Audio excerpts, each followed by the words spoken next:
ఇప్పుడు నేను చెప్పేది ఏంటంటే, నేను సీరియస్ చెప్తున్నాను. మీకు త్వరలో మంచి వీడియోస్ పెడతాను. అంటే నాలో ఉండే బాధ ఎందుకని నేను వైసీపీ మీద ఎపిటేషన్ పెంచుకున్నాను, వాట్ ఈజ్ రీజన్, ఎందుకని వాళ్ళని తిట్టాల్సి వస్తుంది, ఇవన్నీ కూడా క్లియర్ కట్గా చెప్తాను. పెద్ద వీడియోసే పెడతాను, 3 minutes చూడండి. పోతే నేను చెప్పేది ఒకటి, తుగ్లక్ అండ్ బ్యాచ్కి అర్థమైందా, గజన్మోహన్ రెడ్డి వాళ్ళ పార్టీ మొత్తానికి అర్థమైందా, పతివ్రతల పార్టీకి నేను చెప్పేది ఏంటంటే, అమ్మ పతివ్రతలారా, అండ్ వాళ్ళు చెప్పాడు కదా అంతకుముందు కూడా పేరు పెట్టున్నాను, వాళ్ళంతా కూడా పతివ్రతలు, ఏకపత్ని వ్రతులు, అబద్ధం చెప్పరు, తప్పుడు మాటలు మాట్లాడరు, అర్థమైందా, బూతులు అంటే వినరు, అసలు బూతులు అంటే వాళ్ళకి తెలియవు.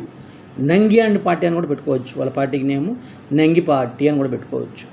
అయ్యా నంగి పార్టీ, తుగలక్ పార్టీ, పిచ్చి party, waste party, worst party, మీ అందరికీ చెప్పుకొచ్చేది ఏంటంటే, వాళ్ళ పని వాళ్ళు చేసుకుంటున్నారు. ఎందుకనంటే వాళ్ళు రాష్ట్రాన్ని ఏదో ఒకటి చేసి డెవలప్ చేయాలి. మనం అంతకుముందు కేంద్రం నుంచి డబ్బులు తెంకొచ్చుకున్నాం, అర్థమైందా, 3 లక్షల చిల్లర కోట్లు తెచ్చుకున్నాం. థమ్సప్లకి మీ వెనకుంటారు పేటీఎం నా కొడుకులు, వాళ్ళకేం తెలియదు, దెంగి తాగి బంగాకి దాగి నాకు మెసేజ్లో పెడుతుంటారు. ఇంక చదువుకున్న వాళ్ళు కూడా కొంతమంది ఉన్నారు థమ్సప్ నా కొడుకులు, అంటే వాళ్ళకి తెలియదు, మెంటల్ ఇది దెబ్బేసి ఉంటుంది, ఈ లోపల ఒకటి ఉంటుంది బ్రెయిన్, అది దెబ్బేస్తే అంటే పిచ్చి పిచ్చిగా ప్రవర్తిస్తారనమాట. అర్థమైందా, వాళ్ళు పని చేసుకుంటూ వెళ్తున్నారు. నువ్వు రప్ప కోస్తాము, చప్ప చేస్తాము, చెక్కతామంటే ఆయన చెప్పేది ఏంటి తెలుసా, ఇవి సినిమాలకు వరకు పనికొస్తాయిరా, టపక్కని మా కర్తవ్యం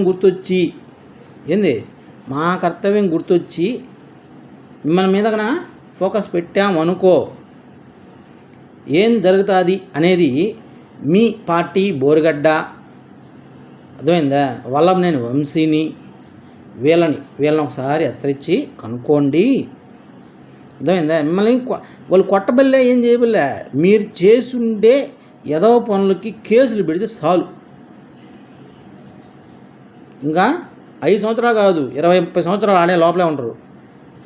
తర్వాత మీరు 3039లో పార్టీ ఫామ్ చేసుకోవచ్చు, 3039లో ఎంత ఎక్కువేం లేదులే, 1000 చిల్లరే కదా, ఫామ్ చేసుకోవచ్చు అప్పుడు, అర్థమైందా. అంతేగాని కలిపెట్టద్దు అని చెప్తున్నాను, మంచిగా చెప్తున్నాను ఆయన ఇంకా సీరియస్గా తీసుకుంటే నీ జపాన్ పార్టీ ఎక్కడికో వెళ్ళిపోయింది, జనగణమన,